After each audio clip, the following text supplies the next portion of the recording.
Shalom, selamat pagi, selamat bertemu dalam Manna Gereja Toraja Mamasa. Sebelum kita merenungkan kebenaran firman Tuhan, mari kita minta kekuatan dalam doa. Kita berdoa. Bapa Surgawi, inilah kami umat-Mu yang Engkau selamatkan. Dan saat ini kami akan membaca dan merenungkan firman. Buka hati dan kehidupan kami. Biarlah Roh Kudus menolong dan menyertai kami. Dalam nama Tuhan Yesus kami berdoa dan bersyukur. Haleluya. Amin. Adapun kesaksian firman Tuhan dari kitab Injil Lukas pasal 5 ayat 5 saya bacakan demikian. Simon menjawab, "Guru, telah sepanjang malam kami bekerja keras dan kami tidak menangkap apa-apa. Tetapi karena Engkau menyuruhnya, aku akan menebarkan jala juga." Nah, dari bacaan ini ditetapkan dalam satu tema, kebiasaan baru. Nah, saudara-saudara, salah satu kutipan lagu yang berkata, "Segala perkara dapat kutanggung di dalam Dia yang memberi kekuatan." Nah, Bapak, Ibu, dan Saudara,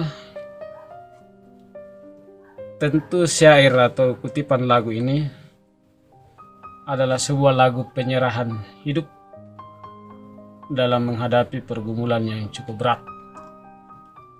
Nah, rupanya apa yang dialami oleh Simon dan kawan-kawan sebagai nelayan tidaklah semudah dengan apa yang mereka impikan. Mereka gagal sepanjang malam dengan bekerja keras untuk mendapatkan hasil. Nah, keberhasilan seorang penjala ditentukan oleh banyaknya ikan yang terjala oleh jalanya. Namun bagaimana jika si penjala sendiri yang terjala? Simon dan kawan-kawannya sedang membersihkan jala ketika Yesus datang. Lalu Yesus menaiki salah satu perahu untuk mengajar orang banyak. Itu kalau kita lihat dalam ayat 1 sampai 3. Nah, usai mengajar, Yesus meminta Petrus pergi ke bagian danau yang dalam untuk menangkap ikan. Itu selanjutnya dalam ayat yang keempat. Nah, jawaban Petrus menggambarkan kelelahan dan keputusasaan. Itu yang kita baca tadi dalam ayat yang kelima. Nah, rupanya Petrus dan kawan-kawan telah bekerja keras sepanjang malam, tetapi hasilnya nihil. Lalu bagaimana mungkin menjala ikan di siang hari jika malam sebagai waktu terbaik tidak memberikan hasil apapun? Tetapi Yesus yang adalah guru dan perkataannya harus dipatuhi, memberikan solusi yang terbaik, sehingga Petrus dan teman-temannya berhasil menjala ikan dalam jumlah yang luar biasa banyak. Jala mereka penuh dan hampir robek kalau kita baca seterusnya dalam ayat yang ke-6. Nah, hingga datang satu perahu lagi untuk menolong. Nah, kedua perahu itu hampir tenggelam karena syarat ikan.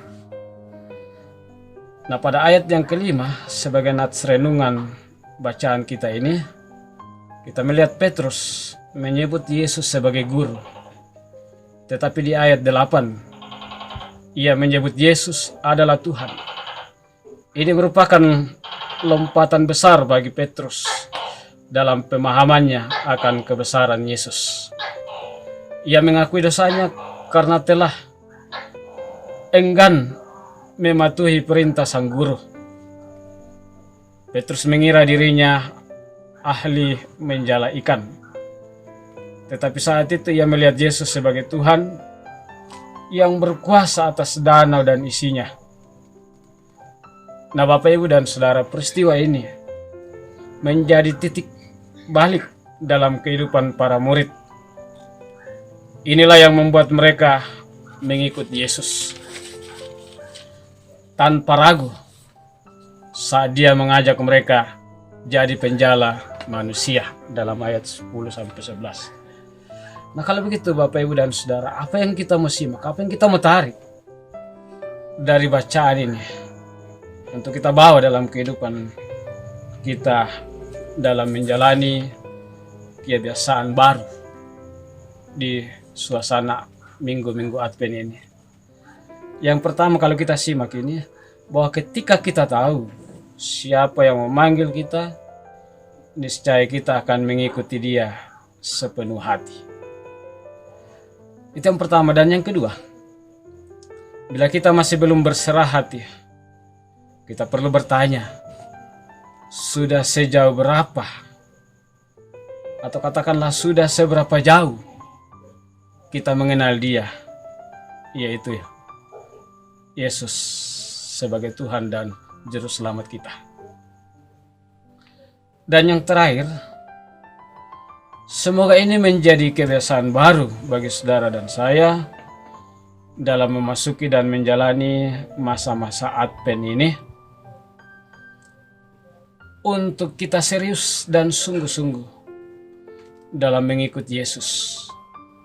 Karena segala perkara dapat kutanggung di dalam Dia yang memberi kekuatan kepadaku. Nah, kiranya Bapak Ibu dan saudara-saudara dalam menjalani masa-masa Advent ini, kita tetap dikuatkan untuk tetap penuh semangat di dalam Kristus, yang walaupun suasana begitu mencekam, tidak menentu, tapi kita bersyukur dalam masa-masa COVID ada aturan yang sudah ditetapkan oleh pemerintah. Dan kiranya dengan aturan ini kita semakin taat. Dan dalam ketaatan tentu akan membuahkan hasil.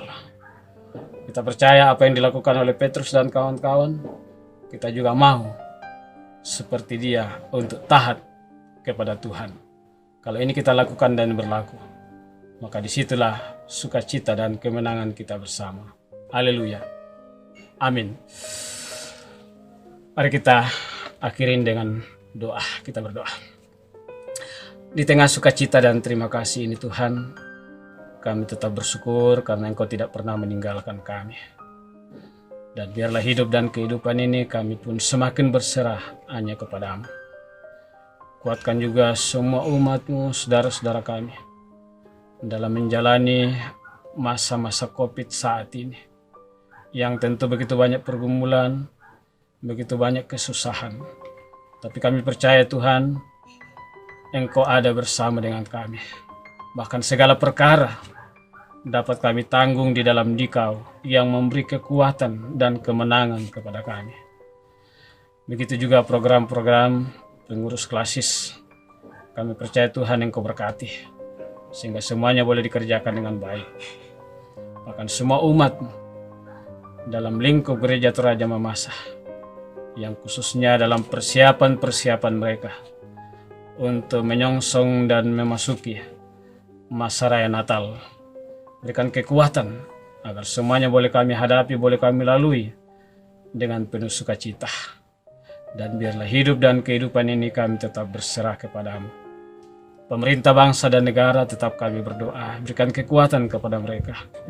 Secara khusus di sejumlah kabupaten kota yang sudah melaksanakan pilkada kemarin, kami percaya siapapun yang terpilih, itulah yang akan melaksanakan tanggung jawab dalam mengemban amanah bagi kehidupan berbangsa dan bernegara.